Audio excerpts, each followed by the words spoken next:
People who take walks at night. What's the scariest thing you've seen? I once saw tiny hands reaching out of a sewer grate. Took me a minute before I realized it was a raccoon. Was creeped out until the second sentence and now it just sounds cute. I can just imagine the raccoon like, friend, please, I need a hand, can you get me out of here? Another person walking at night. Especially if it's on an uncommon pathway. Living in a rural village, I was taking a late night walk with my GF. When suddenly we hear a loud what we thought was a human scream. Turned out it was a sheep. Jump scared us hard though. Seen someone overdose, OD, on the sidewalk, not a pleasant birthday memory. I once walked over a homeless guy sleeping on the sidewalk in front of my apartment. It is a common occurrence, though usually they are polite enough to do it on the lawn instead. A few hours later I hear a siren and see them load him in a stretcher into the ambulance. So maybe that wasn't someone sleeping. The street I walked down where once there was a cat killer on that street who cut off a cat head and placed it there. Today it's cats, tomorrow it's people. Be careful on that street. No need to threaten them, man, that's crazy.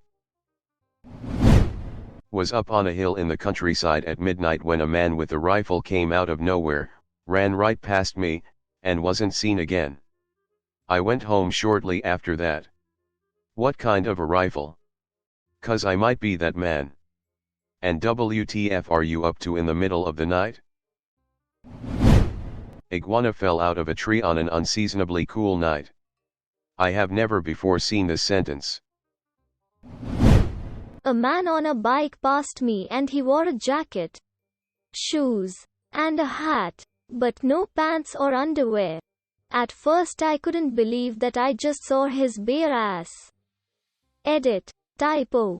They saw two moons that night. A gigantic mother moose and her baby about 30 yards away. Glad you made it out of that situation alive. Seeing is scary, but hearing and not seeing is fucking terrifying. You bet it is. A good example I can bring to the table is the sound of a rabbit screaming while you hear the low growling of either a raccoon or a cougar trying to silence it. I hope it wasn't the latter, because this happened right near my backyard. I heard the same, but it was an owl shredding the rabbit. I did not expect it to be such a big bird. It was like a fire hydrant covered with feathers sitting there munching on Thumper. What I thought was a body in the woods. And after a bit of back and forth on the phone with the police, I returned with a few helpful coppers to find a slightly miffed drunk person who'd had an argument with his missus. What was there to go back and forth about? Body in the woods isn't emergency enough. Tears of joy, tears of joy. Are you sure that's not just a drunk person who'd had an argument with his missus? I live in a country town, and I'm male, so I feel reasonably safe taking a nighttime or early morning, before sunrise, walk. If I see someone else, we might say good morning/evening as we pass. Never had any reason to be afraid. But one early morning I saw someone come stalking out of the trees as I walked past. It was pretty dark, so I couldn't really see much except for an outline, but I had full-on spidey sense get the fuck out of here feeling, so I just bolted. No idea if I was actually in danger, but you gotta trust your gut on these things.